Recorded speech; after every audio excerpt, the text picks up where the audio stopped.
Hello guys and welcome back to another Etheria restart video. A few weeks ago, I made a full Rosa showcase using the Count shell, where I focused mostly on her raw PvE damage potential. After spending a lot more time testing her in harder content though, I completely changed my opinion on what her best setup actually is. I genuinely think Golden Lion is Rosa's strongest shell in the game right now. Not just a good option, I honestly think she's the best user of it in the game. The reason comes down to how her kit actually functions. Most players already know how strong Bladeheart Bloom is from her passive. And the best part is that this effect lands regardless of effect accuracy. Even if your accuracy is low, Rosa can still consistently apply it. But the important detail people overlook is that her other utility does depend on effect accuracy. Her S3 speed down debuff relies on accuracy, and her S1 turn meter reduction also relies on accuracy. So when you build Rosa as pure damage without enough accuracy, you're actually losing a huge part of what makes her kit so powerful. That's exactly why Golden Lion feels so perfect on her.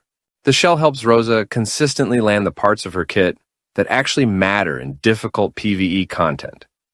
Her S3 becomes a reliable speed control tool, and her S1 follow-up attacks start functioning like real turn meter control instead of inconsistent procs.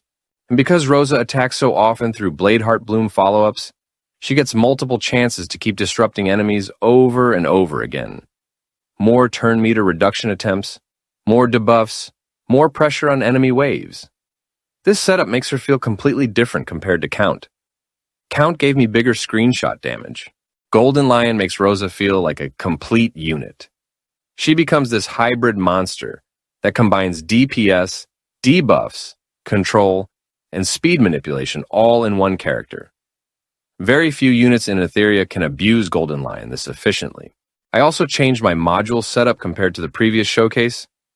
Last time I was running Kenai, but now I switched over to Momentum, and honestly it fits this build way better.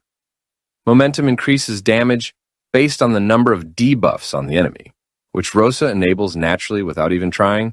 She already applies Bladeheart Bloom and speed down herself, and most PvE teams are stacking even more debuffs on top of that. So instead of sacrificing damage to gain utility, Rosa is actually rewarded for doing both at the same time. That's why this setup feels so much stronger overall. You still get insane damage output, but now you also gain consistency, control, and smoother runs across almost every PvE mode. After testing this build for a while, the biggest thing I noticed is how much slower enemies feel. Bosses take fewer turns, waves become easier to manage, and your entire team cycles faster because Rosa keeps constantly disrupting enemy tempo while dealing huge damage at the same time. At this point, I honestly consider Rosa the best Golden Lion holder in the game. Her kit just interacts with the shell way too perfectly. So if you already built Rosa as a pure damage dealer before, I highly recommend trying this version because it completely changes how she performs in PvE. I don't think I'm going back to Count anytime soon. If you enjoyed the showcase, make sure to like and subscribe because I'll be covering more Etheria restart builds and showcases. Thank you for watching, and I'll see you in the next one.